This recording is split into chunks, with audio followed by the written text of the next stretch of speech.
So I just wanted to tell this story because it was an amazing story in my life, and I already told you about how I stayed in bed for so many months when I first got sick and how depressed I was until my son Jonah woke me up and I came back to life. But actually, it was 3 years before I got a diagnosis, and I kept getting worse and worse and worse. I was only 31. I was very young.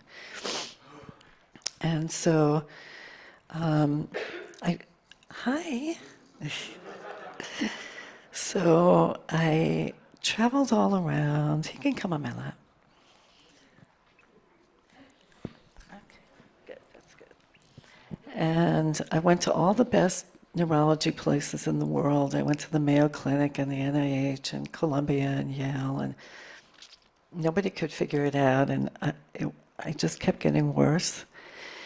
And so my mom knew somebody who arranged for me to have an audience with the Lubavitcher Rebbe.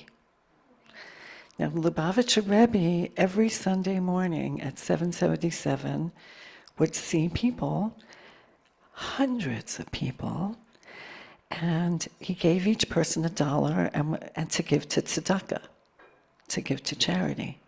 So we went there, and the first thing was I was with my mom and my 2 kids, and the first thing was the Lubavitcher Rebbe's office was up 2 flights of stone stairs. And here I was in a wheelchair. I wasn't in this wheelchair. I was in a pushing... You want to go down? He wants to go down. I was in a pushing wheelchair, so it wasn't that heavy. But it seemed, a little daunting to me. And these 4 big Hasidim came, one on each corner, and lifted me up and carried me up the 2 flights. And it really, I felt like I was on air, like on a cloud. It was the smoothest ride up there. And then there was a very small room, probably about, maybe 10 by 10. It was very small. And it had 4, in each corner there was a doorway, and it was men, women, lined up, hundreds of them. I got to cut to the front of the line. And there was a big, stout woman in front of the Rebbe, and she controlled the traffic. So you came in, you told the Rebbe your problem, the Rebbe said something, gave you $1, and then she said, next. You don't get to linger with the Rebbe. So she controlled it. So when I came in, he took me right away, and I told him that I was a young mother, and it had been 3 years, and nobody could figure out what was going on with me, and I was getting worse and worse. And there was an expression, which I don't remember, for when the guru looks you in the eyes and you get a shock. What is it? Shaktipa. That's what happened. He had these big blue eyes, and I felt like he looked way deep into my soul. And he said to me, in Yiddish, you're going to hear besoros tovos, which is good news. You're going to hear good news. And then he said, a double bracha for you, and he gave me $2. And I was like, whoa. So, okay, great. It was an amazing experience that I'll never forget. And then the 4 guys came, and they took me down the stairway, and I went home, and a few weeks went by, and I was in some hospital somewhere. I was living in Providence. Howie was a resident at Brown. And I was in some hospital, and I saw a little notice on a bulletin board, and it said ALS support group. Now, nobody knew what I had, but the closest thing it looked like was ALS. I don't like support groups. I actually hate support groups. I don't like talking about my feelings in front of strangers. I never went to a support group before that or after that, but I went to that support group. For some reason, it called me. I went to the support group, and the woman who was running it was what's called a thanatologist. from Thanos, death. She specialized in people who were dealing with mortality. And we all told our stories, and she came up to me afterwards and she said, "You don't have ALS. I don't know what you have, but I'm going to send you to Bob Brown at Mass General.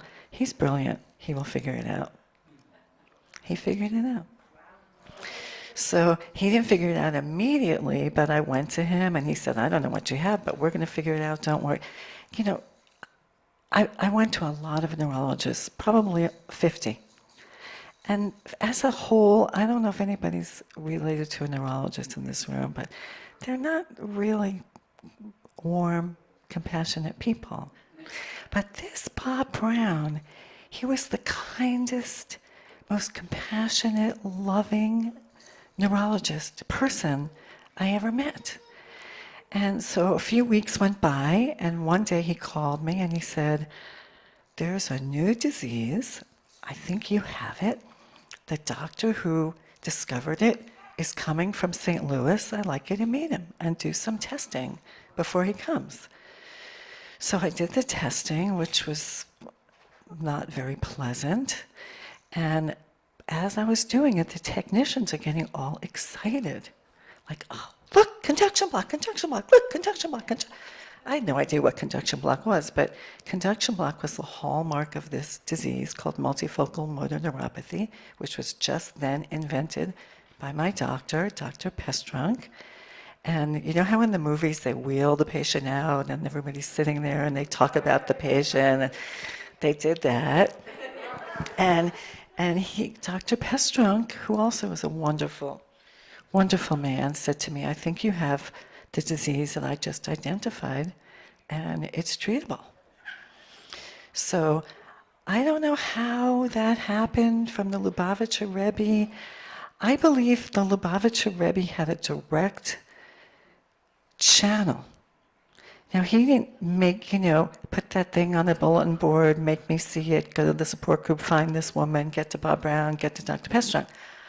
But somehow, he was so connected that he did thousands, millions of these miracles. There are books about the miracles that he did.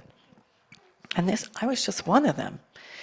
So it was treatable. I needed to do very heavy chemotherapy for a long time and lost my hair and it grew back and I lost it again and all that, but it did stop my disease.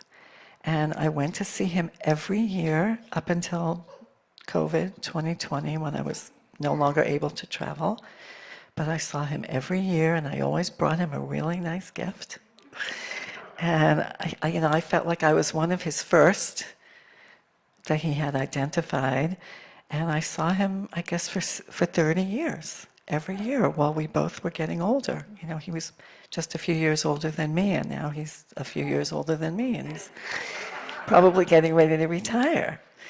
And he saved my life, and I believe I had gone all over. I went to the Mayo Clinic. When you go on the plane to, where is it, Rochester, Minnesota? You get on the plane, it's like you're going to Lourdes. People are carrying their x-rays, people are hobbling. Everybody is going to the Mayo Clinic to get an answer. And I went there, and I was there for a month. And there was no answer because this disease hadn't been identified yet. So I really believe that certain people on this earth are otherworldly and really connected to the divine in a way that we don't understand. And I thank God for that visitation with the Rebbe. That's my story.